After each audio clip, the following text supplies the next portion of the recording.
நமது குலதெய்வ வழிபாட்டில் மிக முக்கியமான ஒரு விடயத்தை நீங்கள் புரிஞ்சுக்கணும்.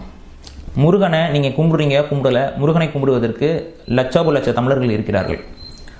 சிவனை நீங்கள் கும்பிடல, சிவனை கும்பிடுவதற்கு லட்சோப லட்ச தமிழர்கள் இருக்கிறார்கள். கோடிக்கணக்கான தமிழர்கள் இருக்காங்க, இல்லை தமிழர் அல்லாதவர்களும் கும்பிடுறாங்க. அப்போ உலகம் முழுக்க இங்கே பெருந்தெய்வமாக நீங்கள் உங்களுக்கு இன்றைக்கெல்லாம் சிலர்லாம் பார்த்தீங்கன்னா புதிய சாய்பாபா பக்தர்லாம் உருவாகிருக்கீங்க. உங்கள் சாய்பாபாவை கும்பிட்றதுக்கு பல பேர் இருக்கிறாங்க. ஆனால் உங்கள் குலதெய்வத்தை நீங்கள் கும்பிடலன்னு வைங்களேன், அங்கே யாருமே கும்பிட மாட்டாங்க. உங்கள் குலதெய்வத்திற்கு நீங்கள் மட்டும்தான். உங்கள் குடும்பத்தை சார்ந்த ஒரு நபர், அவருக்கு எவ்வளோ முக்கியத்துவம் கொடுக்கணும் நீங்கள். அப்போ குலதெய்வத்தை விட்டுறாதீங்க. தயவு செஞ்சு உங்கள் குலதெய்வத்தை மறவாமல் போங்க. குலதெய்வ வழிபாடு மிக மிக முக்கியம். அது உங்கள் வரலாறுக்கு மிக முக்கியம், உங்களுடைய அடையாளத்துக்கு ரொம்ப முக்கியம். அதில் உங்கள் வரலாறு தக்க வைக்கப்பட்டு கொண்டிருக்கிறது. அதை இழந்து விடாதீர்கள். குலதெய்வ வழிபாட்டை தொடர்ச்சியாக செய்யுங்கள். எந்தவித சமரசமும் செய்யாதீங்க. வருஷத்துக்கு ஒரு முறை போங்க, முடியலைன்னா ஒரு 2 வருஷத்துக்கு ஒரு முறைனாச்சும் போங்க. ஆனால் போகாமல் இருக்காதீங்க.